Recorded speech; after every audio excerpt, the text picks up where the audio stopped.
morning, or actually, good afternoon. This is Tia Torres here on this rainy Saturday. I'm looking out my window and just sitting here, so thankful that I have a beautiful place to do these podcast episodes from. For those that don't know, I live way down in the middle of nowhere in a swamp here in Southeast Louisiana. I'm just so grateful to live here. I know it's not everybody's cup of tea, but it just brings out the creative juices in me.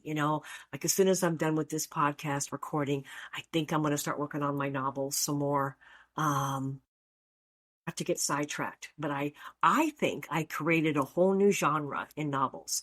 I call it criminal romance. And these are all like stories based on truth, but fiction, based around the prison world.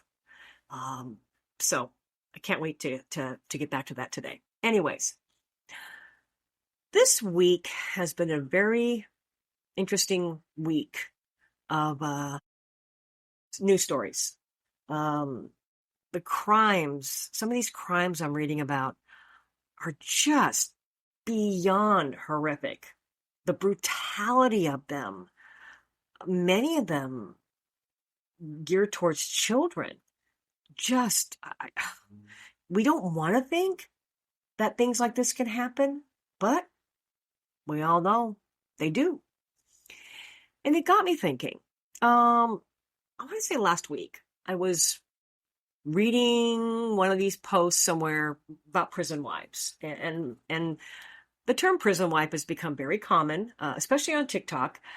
TikTok has a whole prison wife genre, a whole following. And, women who are in a relationship or married to an inmate, they just tell their stories, they post pictures, and it's a thing. It's a very common thing. And I noticed in one of the posts, a woman commented and put, "What about us prison moms?" Got me thinking.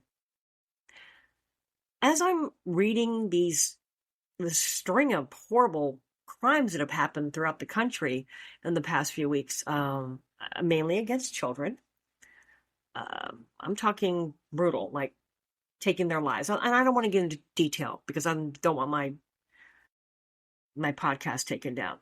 I know some of these platforms are very sensitive to details, so I'd rather not. But anyways, with the obvious, which is those poor children and the families, the victims, families, what they're going through.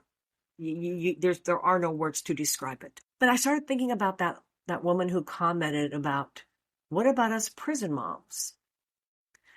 Can you imagine being the mother?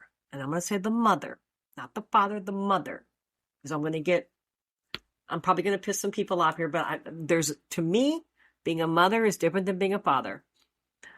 But the mothers of these people who committed these horrific crimes, can you imagine waking up and seeing that we'll say your son is on the news for doing this, killing children or torturing children? And, you don't even want to go outside. You don't want to go to work. The thought of that. And I'm not dismissing and taking away from the victims' families, but the mothers, more or less, I would assume, did not cause this. Now, unless you're talking about the Menendez brothers who blamed it on their parents, but, sorry, had to get a little dig in there. But just like a loving mother who thought she did everything right. And then seeing your son or daughter get sent to prison and then have to worry about what's going to happen to them. Now, for some of you, for the victim's family, it is understandably very easy to say, who cares? They got what they got coming to them. But that doesn't take away the pain of the mother of these monsters. Because I'm sorry, that's what you've become at that point. You are a monster. We may never know why you became a monster, but doing this makes you one. And being that mother who says, I raised my child to be the best of the best. I showered them with love. Yes, we weren't maybe the wealthiest, but I did the best I could. I just can't imagine, because I am a mother. And I'm sorry, I don't mean to, what's the right word I'm looking for? I don't mean to be so condescending, but unless you are a mother, you will not get this feeling. But the guilt these women must feel, seeing that their son or daughter went out and committed the most horrific of the horrific crimes you could ever do. The guilt, the weight, the shame, going to court, going to the trial, and seeing the families, the victim's family sitting across from you crying that some little child is dead because of your son or your daughter, and thinking, what could I have done better? What did I do wrong? And as many of you know, I've had multiple convict husbands in different capacities. My first convict husband, I knew him on the streets before. He's the father of Tanya, my oldest daughter. He was in and out of prison when I was with him. So, it was like a way of life. We'll talk about my second convict husband. That was a whole strange situation. I married him when he came out of prison, though. But knew him very well before. Third and fourth husband, met through a pen pal website. I mean, here's the thing. There's a different type of hurt that comes with being a prison wife in different capacities. For the women who were with their men before, they have children maybe, and then their man up and gets arrested and just leaves them struggling. That is pain. No doubt. To the women who meet a man while he's in prison, and fall in love and long for that man to be out. We don't get to minimize their feelings. Love is love. So maybe not realizing what they got themselves into and how painful that is. That hurts. I follow a woman on TikTok who married somebody on death row. And although he did take someone's life, it wasn't like a brutal, horrific thing how I'm talking. I'm not going to get into the details of his crime, but it wasn't like this brutal thing. He took someone's life. And, I see her she does a podcast, and the pain that she goes through knowing that someday he may be gone at the hands of the state of Louisiana. I'm almost positive it's Louisiana, or maybe it's California. But anyways, we don't get to minimize their pain. And there are those who have parents in prison. When the Chrisleys got arrested, the Chrisleys are from the reality show Chrisley Knows Best. Okay, and Todd and Julie Chrisley got indicted and charged with, basically, it was a white collar crime. It was like a bank fraud, something or other, loan fraud. I don't know if they did it or not. But what I can say with certainty, in my opinion, is that they were overcharged. Holy moly, they were given like double digits.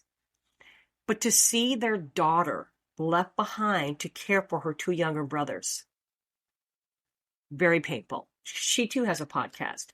And to listen to her crying, oh my God, it broke my heart to lose your parents. But I'm sorry, I'm going to say it. There is no pain worse than that of a mother who loses her child to the prison system.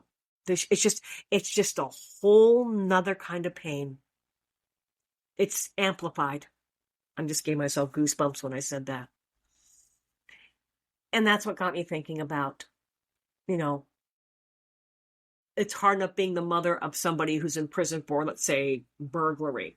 But can you imagine being the mother of one of those people who committed the most horrific crime ever? Pretty rough. And I think the whole point of my spiel is to have compassion. That everybody hurts. Everybody hurts. But to have compassion, to have some understanding. Okay, maybe you don't want to have any compassion for that person who's incarcerated. Okay, I get it. They're a bad man, they're a bad lady, whatever. But the families, they didn't do anything wrong. And that's kind of, I think, where my thinking goes. Sure, if there's a chance, I want to see everybody who's incarcerated get out and do good and redeem themselves. I do. But it's also painful for those of us that are outside. Thus, the title of my podcast channel called Doing the Time with Tia Torres. Because when they do the time, so do we, right? We do. So I just wanted to point that out. I just wanted to let everyone know that prison moms, I see you. I feel you. And we're here for you too. Okay, well, next topic, I think I'm going to do a little bit of inside investigating. Oh yeah, I got something juicy coming up. All right, well, you all have a good day. And I know I have some fancy tagline in there. I just can't remember it. So I will see you and talk to you on the next one.